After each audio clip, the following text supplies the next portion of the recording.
আমরা জানি আমরা যা কথা বলি এবং আমরা যা মানুষের সাথে ব্যবহার করি সেটি হচ্ছে আমাদের চারিত্রিক বহিঃপ্রকাশ।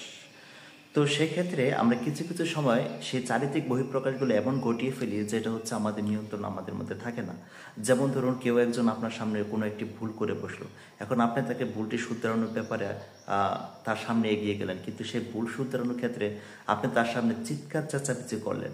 দেখেন, এই চিৎকার চেঁচামেচি কিন্তু আপনার সম্পর্কে তার ভিতরে বা তার ব্রেনের মধ্যে একটি বিরূপ প্রতিক্রিয়া সৃষ্টি করবে, এবং এই বিষয়টি যারা প্রত্যক্ষ করবে তারা কিন্তু সে কি ভুল করেছে সেটি বোঝাচ্ছে, আপনি তার সাথে কি ব্যবহার করছেন সেই বিষয়টিকে প্রাধান্য দিবে। অর্থাৎ পারিপার্শ্বিক পরিস্থিতিতে যারা বসবাস করছে বা আশেপাশে যারা বসবাস করছে তাদের কাছে আপনার চরিত্র সম্পর্কে বা আপনার দৃষ্টিভঙ্গি সম্পর্কে একটি বিরূপ ধারণা সৃষ্টি হবে। তো সেই ক্ষেত্রে আপনার করণীয় কি?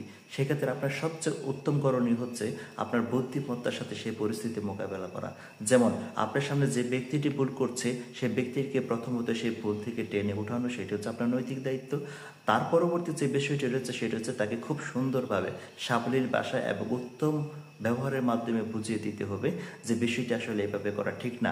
আপনি যদি বিষয়টি এভাবে করেন তাহলে এই ফলশ্রুতিতে আপনার এই ব্যাপার ঘটতে পারে, যেটি হচ্ছে আপনার বড় মাপের কোনো ক্ষতি হয়ে যেতে পারে। অর্থাৎ আপনি বড় কোনো ক্ষতির সম্মুখীন হতে পারেন, যেটা হয়তো আপনাকে দীর্ঘ সময় বয়ে বেড়াতে হবে। সুতরাং আপনি যা করছেন এই বিষয়টি আপনি এভাবে না করে আপনি এভাবে করতে পারেন। অথবা আপনার যদি বিষয়টি এরকম মনে হয় আপনি বিষয়টি টোটালি আপনার নিয়ন্ত্রণে বাইরে, তাহলে সেক্ষেত্রে আপনি অন্যের সহযোগিতা নিতে পারেন। এটি হচ্ছে সবচেয়ে উত্তম পন্থা। তাহলে মোরাল অফ দ্য স্টোরি কি? মোরাল অফ দ্য স্টোরি হচ্ছে যখনই আমরা কারো কোনো ভুল শুধরানোর ব্যাপারে সচেষ্ট থাকব, সে ভুল শুধরানোর পাশাপাশি তার সাথে আমরা যে ব্যবহারটি করবো সেটি অবশ্যই উত্তম ব্যবহার হতে হবে। সবাই সুস্থ থাকবেন, ভালো থাকবেন। আসসালামু আলাইকুম।